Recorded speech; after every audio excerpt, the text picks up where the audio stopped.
ಅಂತರಪಟ ಅಂತರಪಟ. ಎಲ್ಲಿ ಹೋದ್ರು ಇಬ್ರು? ಕಾಣ್ತಾನೆ ಇಲ್ಲ.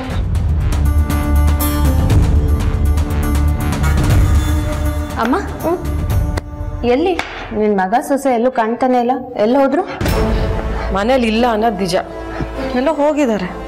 ಏನಮ್ಮ ಹೀಗೆ ಹೇಳ್ತಿದ್ಯಾ? ನಿಂಗೊಂದು ಮಾತು ಹೇಳ್ದೆ ಇಬ್ರು ಎಲ್ಲ ಹೋದ್ರಾ? ನನಗೆ ಯಾಕಮ್ಮ ಹೇಳ್ತಾರೆ? ಅಂದ್ರೆ ನೀನು ಅವ್ರಿಗೇನು ಅಲ್ವಾ?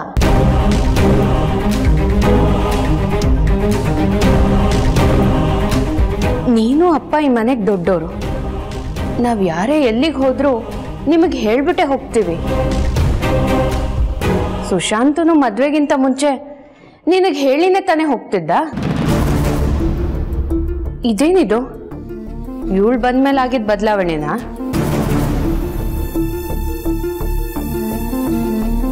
ಬಿಡು ಅಮ್ಮ, ಅವ್ರೆಲ್ಲಾದ್ರೂ ಹೋಗ್ಲಿ, ನನ್ಗೇನಾಗ್ಬೇಕು? ಅಕ್ಕ ನಿನ್ ಮಗ ಸೊಸೆ ಆ ಒಟ್ಟಾರ ಆರಾಧನಾ ತವ್ರ ಮನೆಗೆ ಹೋಗಿದ್ದಾರೆ.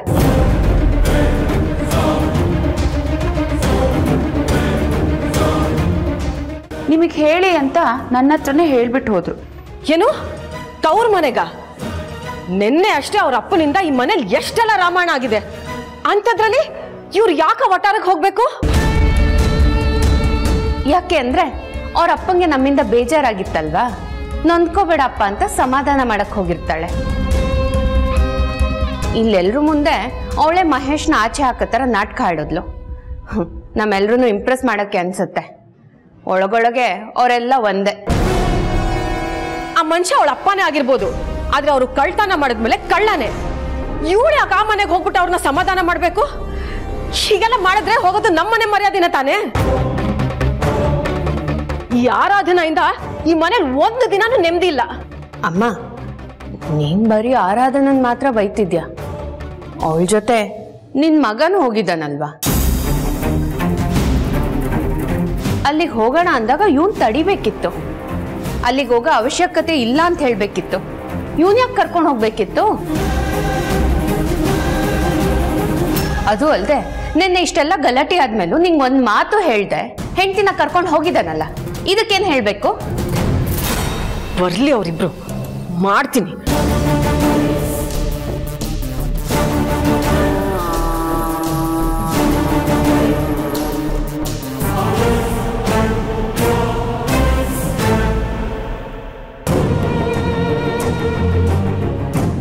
ಮಾತಾಡ್ಬೇಡ ನೀನು, ಅಲ್ಲೇ ನಿಂತ್ಕೋ. ನನ್ ಮಾತ್ ಕೇಳಿ. ನಾನು ಯಾರ ಮಾತು ಕೇಳಲ್ಲ.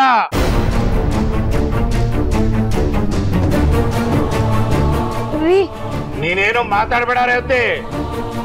ಮೊದ್ಲು ಆಚೆ ಹಾಕೋ. ಆಚೆ ಕಳ್ಸು ಅಂದೆ. ನಾನೇನ್ ಮಾಡ್ತೀನಿ ಅಂತ ನನಗೆ ಗೊತ್ತಿಲ್ಲ.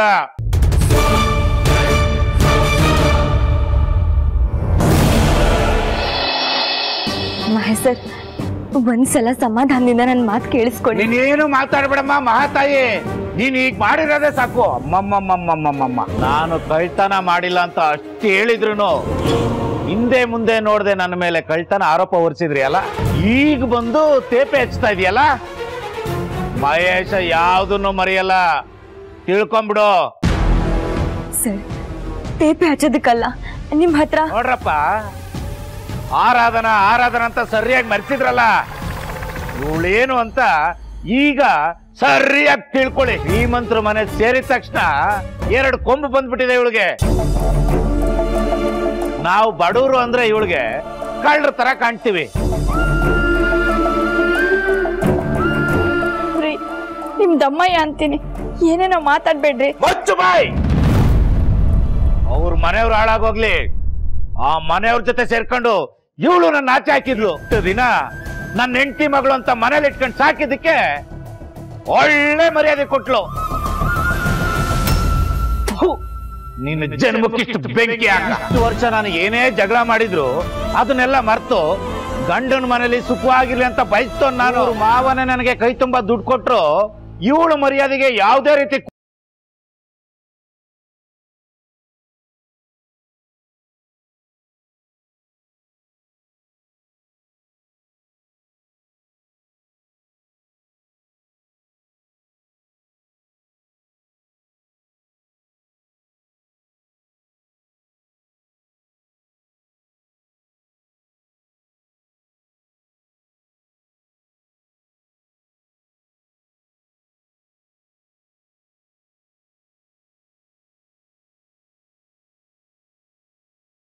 ಆ ಥರ ಅವಮಾನ ಆಗ್ಬಾರ್ದಿತ್ತು.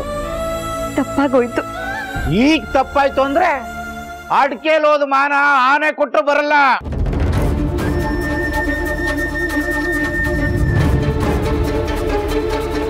ನೀನು ಮಾಡಿರೋ ಗಾಯ ಇನ್ಯಾವತ್ತೂ ಮಾಯಲ್ಲ. ಮಹೇಶ್ ಸರ್, ನಾನು ನಿಮ್ಮ ಹತ್ರ ಕ್ಷಮೆ ಕೇಳೋಣ ಅಂತಾನೆ ಬಂದೆ. ದಯವಿಟ್ಟು ನನ್ನನ್ನು ಕ್ಷಮಿಸಿ. ಆ ಫೈಲ್ಸ್ ಎಲ್ಲ ಸೈನ್ ಮಾಡಿ ಟೇಬಲ್ ಮೇಲೆ ಇಟ್ಟಿದ್ನಲ್ಲಪ್ಪ, ನೀನು ನೋಡಿಲ್ವಾ? ನೀನು ಅಯ್ಯೋ ಇನ್ನ ನೋಡಿಲ್ಲ, ನಾನೀಗ ಆಫೀಸ್ಗೆ ಹೋಗ್ತೀನಲ್ಲ, ನೋಡ್ತೀನಿ.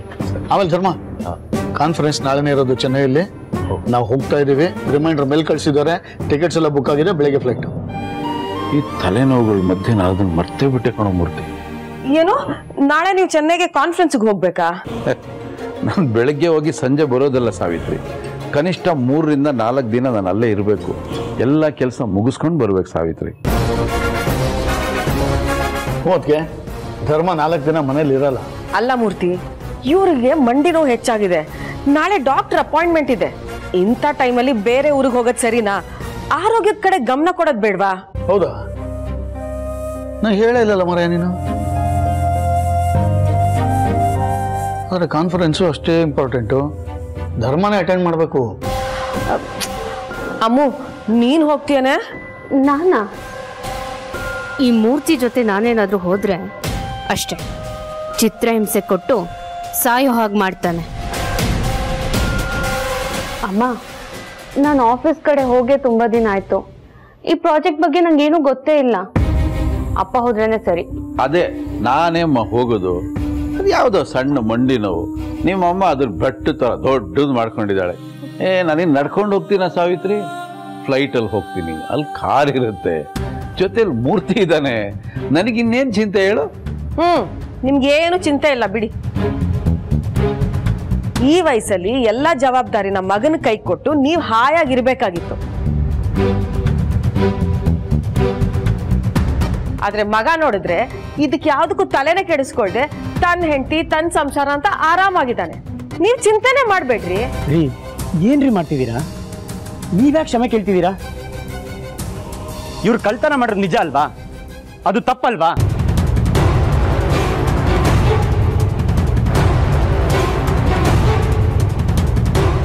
ಆ ಮಹೇಶ ಒಡವೆ ಕದ್ದ ಅನ್ಕೊಂಡಿದ್ಯಲ್ಲ? ಎಲ್ರೂ ಹಾಗೆ ಅನ್ಕೊಂಡಿದ್ದಾರೆ. ಆದ್ರೆ ಸತ್ಯ ಹೇಳ, ಆ ಬ್ಯಾಗಲ್ ಒಡವೆ ಹಾಕಿದ್ದು ನಾನೇ. ಮಹೇಶ್ ಸರು ಈ ವಿಷಯದಲ್ಲಿ ನಿರಪರಾಧಿ. ಎಲ್ಲ ಮಾಡಿದ್ದು ಆಮಲ ಅಂತ ನಿಮ್ಗೆ ಹೇಗೆ ಹೇಳಿ ರಾಜ್? ಹೇಳಿದ್ರೆ ಎಲ್ರ ಎದುರುಗಡೆ ನಿಮ್ಮ ಮಾನ ಮರ್ಯಾದೆ ಹೋಗುತ್ತೆ. ನನಗದು ಇಷ್ಟ ಇಲ್ಲ. ಓಹೋ, ಚೆನ್ನಾಗಿದೆ ಇದು. ನೀನ್ ನೋಡಿದ್ರೆ ಕ್ಷಮೆ ಕೇಳ್ತೀನಿ ಅಂತ ಹೇಳ್ತಾ ಇದೀಯಾ? ನೀನ್ ಗಂಡ ನೋಡಿದ್ರೆ ಕ್ಷಮೆ ಕೇಳ್ಬೇಡ ಅಂತ ಹೇಳ್ತಾ ಇದ್ದಾನೆ.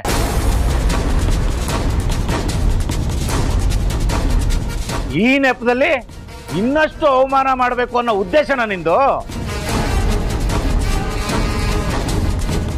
ಮಹೇಶ, ಸುಮ್ನಿರು. ಆರಾಧನ ಮೊದಲನೇ ಸಲ ಗಂಡನ್ ಕರ್ಕೊಂಡು ಒಟಾರಕ್ ಬಂದಿದ್ದಾಳೆ. ಯಾಕೆ ಹಿಂಗ ಆಡ್ತೀಯ? ಹೌದು ಮಹೇಶಣ್ಣ, ಕ್ಷಮೆ ಕೇಳ್ತಿದ್ದಾರೆ ತಾನೆ, ಬಿಟ್ಬಿಡ ಅವ್ರನ್ನ. ನೋಡಿ ಮಹೇಶ್ ಸರ್, ನೀವು ತಪ್ಪು ಮಾಡಿದ್ದೀರಾ. ನಿಮಗೆ ನಮ್ಮ ಮನೇಲಿ ಅವಮಾನ ಆಗಿದೆ. ಆದ್ರೂ ಆರಾಧನ ಅವ್ರು ಇಲ್ಲಿ ಬಂದು ನಿಮ್ಮ ಹತ್ರ ಕ್ಷಮೆ ಕೇಳ್ತಿದ್ದಾರೆ. ಸುಮ್ಮನೆ ಅವ್ರ ಮೇಲೆ ಕೂಗಾಡ್ಬೇಡಿ. ಮುಚ್ಚೋ ಬಾಯಿ.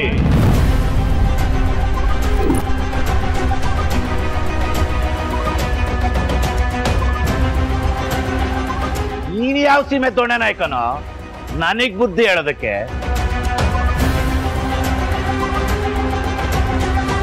ಒಳಗಡೆ ಹೋಗೋಣ ಬನ್ನಿ. ನೀನ್ ನನ್ನ ಕಂಟ್ರೋಲ್ ಮಾಡಕ್ ಬರ್ಬೇಡ ರೇವತಿ.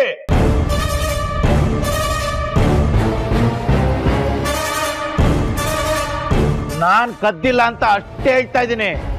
ತಾಳಿ ಕಟ್ಟಿಸ್ಕೊಂಡಿರೋ ಹೆಂಡ್ತಿ ನೀನು. ನಿನಗೂ ನನ್ನ ಮೇಲೆ ನಂಬಿಕೆ ಇಲ್ಲಲ್ಲ? ನನಗೆ ಯಾಕೋ ಅನುಮಾನ ರೇವತಿ. ನಮ್ಮಿಬ್ಬರನ್ನ ಮನೆಯಿಂದ ದೂರ ಇಡಬೇಕು, ನಾವು ಪದೇ ಪದೇ ಆ ಮನೆಗೆ ಹೋಗ್ಬಾರ್ದು ಅಂತ ಅವ್ರ ಮನೇಲಿ ಯಾರೋ ಒಬ್ರು ನನ್ನ ಬ್ಯಾಗಲ್ಲಿ ಒಡವೆ ಇಟ್ಟು ಸಿಗಾಕ್ಸಿರ್ಬೋದಲ್ಲ.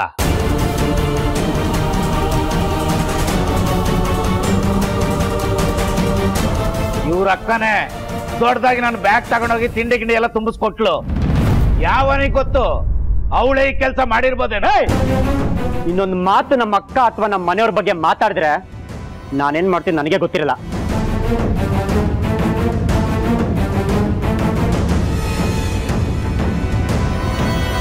ಅವ್ರ ಬಗ್ಗೆ ಮಾತಾಡಕ್ಕೆ ಯೋಗ್ಯತೆನೂ ನಿನಗಿಲ್ಲ.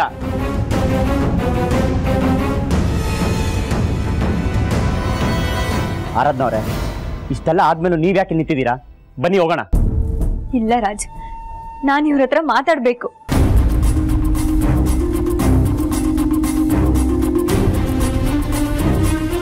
ಏನ್ರಿ ನೀವು ಯಾವಾಗ್ಲೂ ನ್ಯಾಯದ ಪರ ನಿಲ್ತಿದ್ರಿ?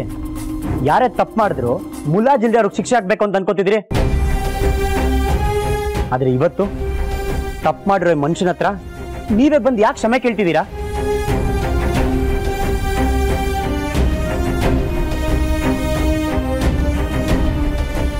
ನಮ್ಮ ಮನೆಯವ್ರ ಬಗ್ಗೆ ಎಷ್ಟು ಚೀಪಾಗಿ ಮಾತಾಡ್ತಿದ್ದಾರೆ. ನಮ್ಮ ಅಕ್ಕ ಹೇಗೆ ಅಂತ ನಿಮಗೆ ಗೊತ್ತಿಲ್ವಾ?